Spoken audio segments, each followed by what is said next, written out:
Ibabahagi lang po natin ang naging concern ng ating CS ngayon. Actually, napilitan lang siyang lumabas dahil gumamit siya ng pabili dito sa motorcycle taxi. Pero ang nangyari, ibang gamot yung nabili at ang masama worth 800 pesos. Tapos nung binalikan namin yung pharmacy ay hindi na nila ito pinalitan. At bumili na lang siya ng bagong mga gamot niya.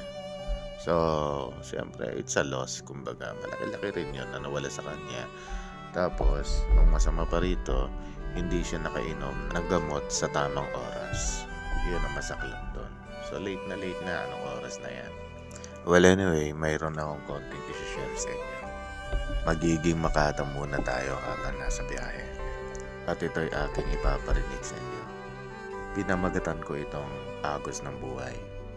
Sa bawat lagitik ng orasan ay tila agos sa batis. Dahon nagpapatianod, tatangayin kung saan dalhin. Titigil sa paglalakbay kapag ito'y nasabit o barado na ang daluyan.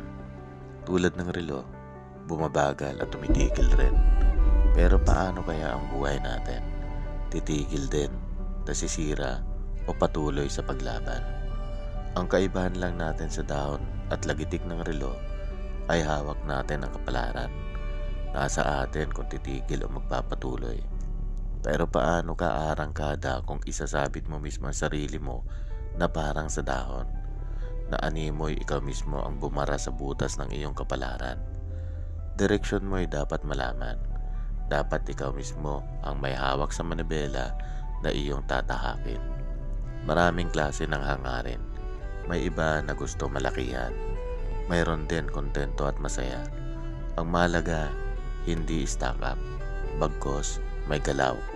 Sabi nga nila, hanggat may lakas pa tayo, ay gamitin ito. Dahil darating ang panahon na panghihinaan na rin. Na kung ano ang magagawa mo ngayon, ay di na magagawa pa kalaunan. Huwag kang mag-alala kung sapat o hindi.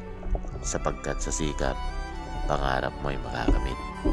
Magpatuloy lamang para sabihin ko, nilagpasan, naranasan at pinanggalingan ko ang nakaraan. Hindi rason ng imahe mo sa kung ano ang paningin at tingin ng iba upang tayo ay maibig sa kung ano tayo sa kanila. Sarili ikarangal, gaano man maliitin ng iba. Basta alam mong masaya ka at parehas. Para ipaalam ko na marami ang nagpapanggap na mayaman. Pero hindi sarili ang pinagtutustos nila. Kumbaga, hindi hard-earned money galing sa pagod, hirap, pawis at pagsisikap. Sa likod ng kwento ng pinapakita, galing sa asa o libre. Ngayon, mahihiya ka pa ba? O ikinararangal mo ang sarili? Ikinalulungkot ko, pero pansamantala kong puputulin dito.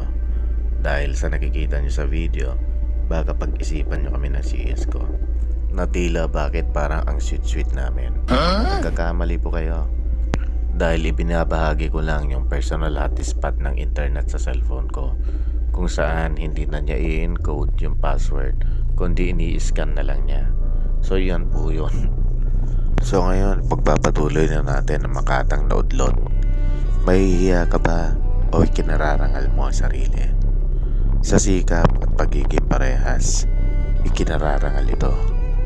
Ang pagpapanggap ay hindi rin ikinakahiya sapagkat hindi na ito nararamdaman. Trono ay nakaatang na sa ulo'y puno ng kasakiman. Bagay nakakamit sa mga donasyon nagkakaroon. Pansin lahat nang di namamalayang nahalata na rin.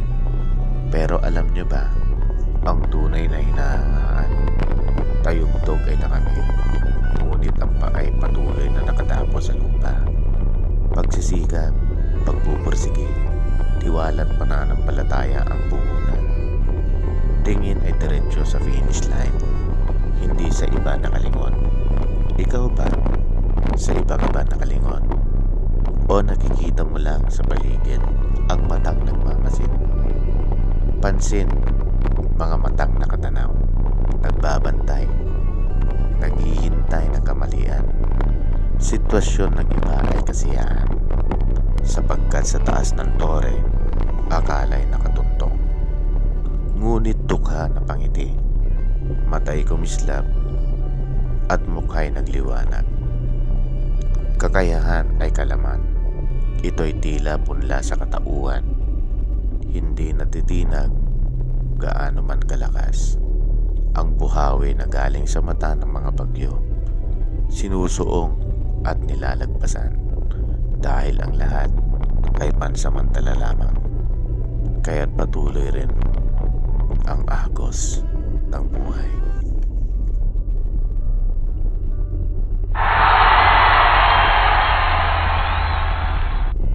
Ayan, naibahagi ko na at sana naunawaan nyo yung mga bagay na hindi nauunawaan ng mga sinasabi ko, ano? Lalo na yung mga marunong umunawa pero hindi makaintindi. Oo nga pala, huwag nyong kakalimutan na i-subscribe, i-like, and share yung YouTube channel po natin, Mr. Sim Adventure po. Ganon din po dito sa Facebook natin, kung saan huwag nyo rin kakalimutan na i-follow po, like and share po. Alright, sharing is caring, sabi nga nila. At yung mga gustong magpa-shoutout nga pala, sabihin nyo lang, mag-comment lang kayo para sa susunod na live natin or video natin ay makakapag-shoutout po tayo sa inyo. Hindi man sikat ang or hindi pa man sikat ang ating channel, ang YouTube channel natin at Facebook page, pero soon mapapasikat natin yan. Yun nga ratsadahan natin. Actually mayroon akong Facebook page na iniwan lang, nasa 10,000 matagal na panahon na yun, pero hindi ko siya itinuloy.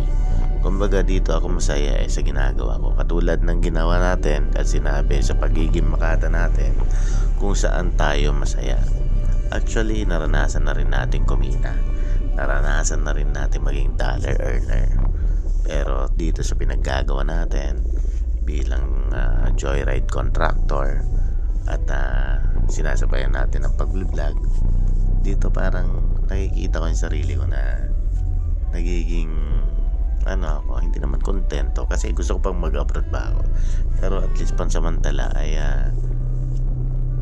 masaya ako. Yun lang sinasabi ko, masaya ako. Okay, so dito mag-shoutout ako rito, katulad ng naunang pinayag ko kanina. Hindi pa man sikat to ngayon, pero kalaunan makikita nyo. Pero alam ko naman na dahil sa tulong ninyo, dahil sa panonood ninyo, at dahil sa lahat lalago po ito.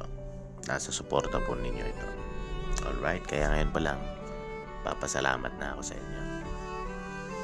Kaya na, so bumaba na sa CS at kaway naman dyan. Bye bye.